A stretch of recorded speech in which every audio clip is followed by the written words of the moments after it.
Hi there, welcome to our kitchen where healthy meets delish. I'm Mary and this is my sister Sarah, and we want to show you how to make a really simple bone broth. I think people buy them a lot and that's fine, but it's also so easy to make it at home. And they taste so much better when you make it at home.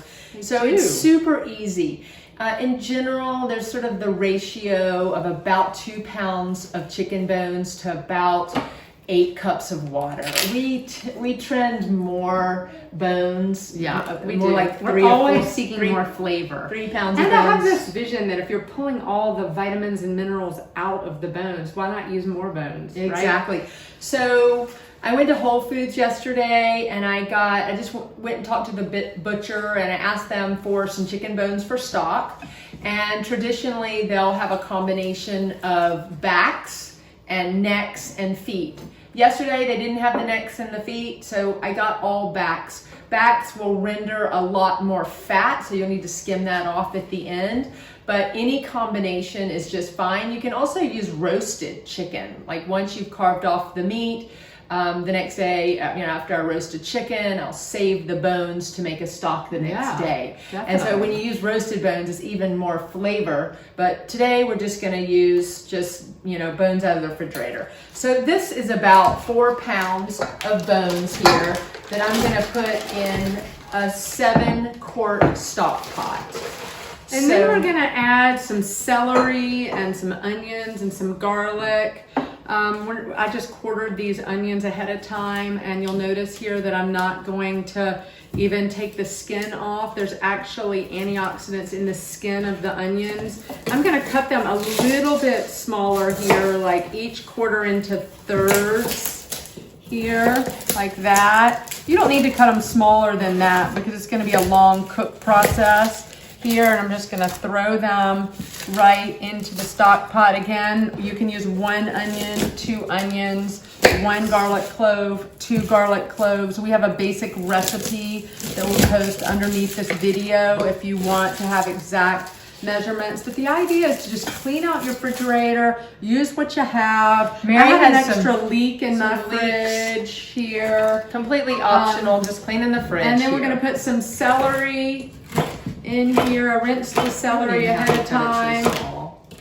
And Sometimes I don't cut it so Sarah small. always puts the Leaves. fronds in, and Yes, for a I long do. time I didn't, but now I do. I always thought, I worked at some fancy French restaurants when they never put the fronds in because the thinking was that it could make the stock a little bit bitter, I don't but think I so. think bitter is good actually. So we're putting the fronds in today. We've So- got carrots. Notice we're not peeling the carrots today. Cut them roughly, very roughly. And if you don't have carrots, then don't add them. They'll add a little sweetness to your up stock. to 90% of the nutrition can be concentrated right in the peeling. So it just makes life easier when you don't peel, right? So I want to talk a little bit about the adding of the apple cider vinegar. So what this does, we usually add about 1/4 cup to 1/2 cup in about this size. And what it does is it promotes it pulls the minerals and the calcium out of the chicken bones. So oftentimes, so I don't even measure, right? I'm gonna say 1/4 Sort cup of to the a tip 1/2 of a cup. bottle. And it doesn't have to be apple cider vinegar. It could be a red wine vinegar, say, or any sort of vinegar. But if you have the time, it's nice to let it sit there for about an hour before you even bring heat to it, because it really promotes drawing out all that nutrients from the bones. But if you don't have time, just throw it. And notice throw it. I just put it over filled heat. the pot up with some filtered water. I don't know what the ratio is, just fill it to the top right here. And then we're gonna put some herbs in here. I've got some parsley leaves here. And we I can like to put just some- add the stems too. Just add it like that. And then we're gonna add some thyme. I wanted to let you know that last night I was doing a little refrigerator maintenance, and I noticed that this bunch of parsley was super distressed. And one thing you can do when your parsley or herbs get wilty, particularly parsley or cilantro, you can douse them in a bowl of water and they'll rehydrate and kind of come back to life. It's a really great tip when that happens. Another thing I wanted to share with you while we're talking about parsley is that you can dampen a paper towel and wrap the herb up like this, and then put it in a plastic bag or whatever bag you store in, even a glass container, and that way it'll keep the parsley a little bit fresher longer.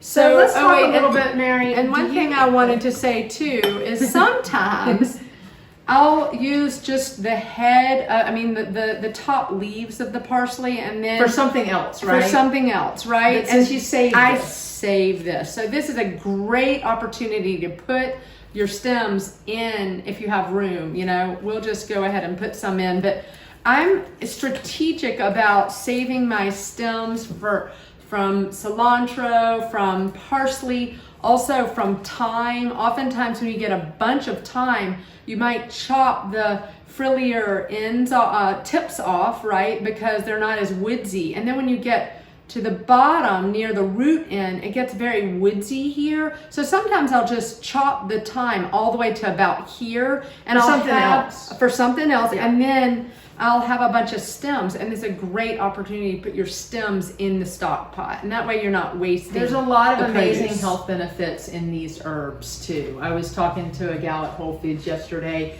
and I said, what is your most potent essential oil that's antiviral? And she said thyme all the way.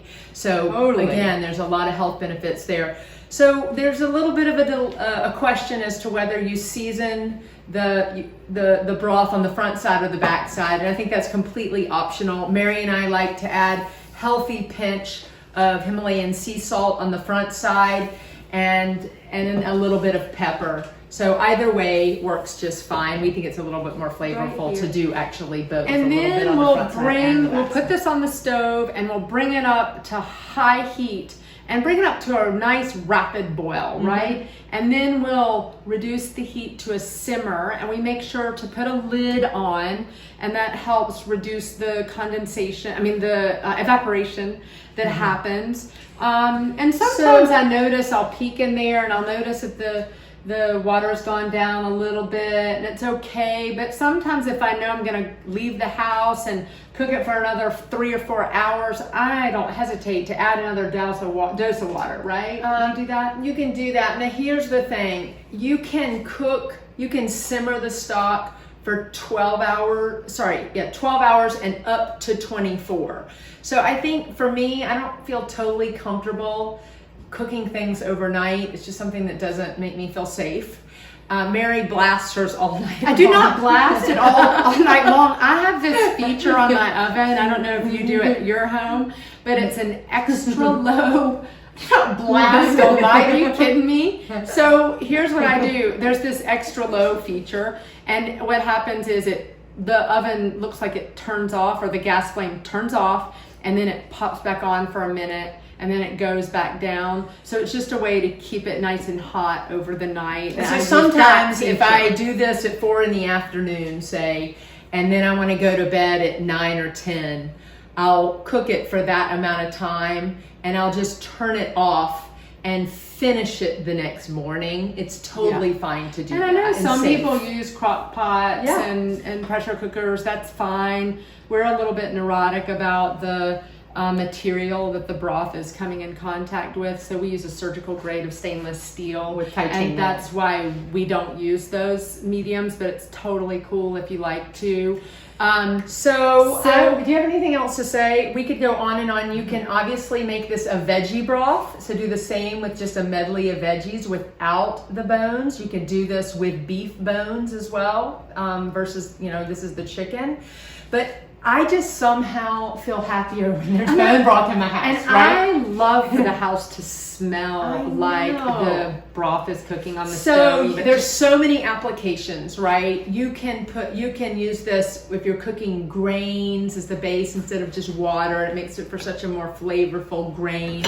The base of soups and stews, and I like to just put vegetables in here. I made a vegetable miso soup yesterday. It's just so nice to have in home. I just took some bone broth yesterday, and I was cleaning out my fridge. I just chopped an onion, a parsnip, a carrot, and I just boiled it, brought it to a simmer and simmered it for maybe 15 minutes. And that's called a fortified stock. So you make this big pot of broth there, and then when you use it as the base for a soup and you reduce it again with a brand new set of vegetables, so you can delicious. imagine that it tastes even better because all the vitamins and nutrients of the new set of vegetables is going into the broth while it's reducing on top of the stove without the top on. So one more thing, Mary, that I want to talk about is just the health benefits.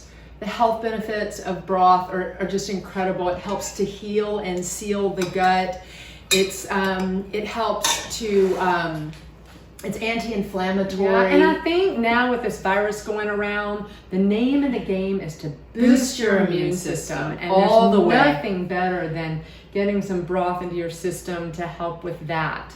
And I just want to quickly show you when we strain out all of the cooked bones and veggies, it looks like this, right? And then what happens is, especially if you have a lot of backs, which render fat, you'll have a thin layer of fat here.